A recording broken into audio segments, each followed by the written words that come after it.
لیکن آج ہمارے اس ماحول میں ہم نے ولی کا معیار ہی چینج کر دیا. ہم نے سمجھ لیا کہ جس کے ہاتھ پر کوئی کرامات ہو جائے وہ بہت بڑا ولی ہے. حالانکہ یہ بات سمجھنی چاہیے کہ اللہ کا ولی ہونے کے لیے اور اولیاء اللہ میں شامل ہونے کے لیے کرامت کا ہونا کوئی یقینی ہے ہی نہیں اور اس کے لیے کوئی شرط ہے ہی نہیں. اللہ اگر چاہے تو کسی اپنے محبوب بندے سے ساری زندگی میں کوئی کرامت ظاہر نہ کرے. جیسے حضرات صحابہ ہیں کہ جن کا مقام انبیاء کے بعد سب سے اونچا ہے، لیکن آپ کو بہت ہی کم مثالیں ایسی ملیں گی کہ صحابہ کے ہاتھ سے کرامات ظاہر ہوئے. تو ولی کا پہچان، ولی کا معیار کرامت نہیں ہے. اور جب بھی کوئی چیز خلاف عادت پیش آ جائے، جیسے اللہ کے رسول صلی اللہ علیہ وسلم کے ساتھ پیش آئی، اللہ کے رسول صلی اللہ علیہ وسلم کے اشارے سے چاند کے 2 ٹکڑے ہو گئے اور اللہ کے رسول صلی اللہ علیہ وسلم کی وجہ سے عصر کا وقت دوبارہ لوٹ کر آیا.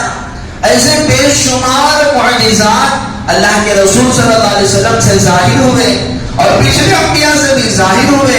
حضرت صالح علیہ السلام کے لیے اللہ تعالیٰ نے ایک پہاڑ سے ایک گابن اونٹنی کو پیدا فرمایا. ایک تو پہاڑ سے اونٹنی کا آنا اور ساتھ میں ایسی اونٹنی جو پیٹ سے ہے، جس کے پیٹ میں بچہ ہے، ایسی اونٹنی کو اللہ نے پیدا فرمایا. حضرت موسیٰ کے لیے اللہ تعالیٰ نے سمندر میں راستے آسان کیے. حضرت ابراہیم کے لیے آگ کو ٹھنڈا کر دیا. یہ سارے معجزات تھے. اگر کوئی بھی چیز انسان کی عادت کے خلاف ظاہر ہو، جیسے پانی کی صفت ڈبونا ہے، پانی ڈبو نہیں رہا ہے، آگ کی صفت جلانا ہے، جل نہیں رہا ہے، اور اسی طرح اور بھی جتنے چاقو کی صفت ہے کاٹنا ہے، حضرت ابراہیم نے حضرت اسماعیل پر چلائی تو چلی نہیں. اگر کوئی بھی خلاف عادت چیز کسی نبی سے ظاہر ہو تو اسے معجزہ کہتے ہیں. اگر وہی چیز کسی اللہ کے ولی سے ظاہر ہو، اس کے لیے شرط کیا رکھی؟ الذین آمنوا، ایمان ہو اور ساتھ میں تقوی ہو، اللہ کا ڈر ہو. اگر کوئی اپنے لیے ولی کا دعویٰ کر رہا ہے اور وہ نمازوں کا پابند نہ ہو جو فرائض ہیں، تو وہ ولی نہیں ہو سکتا.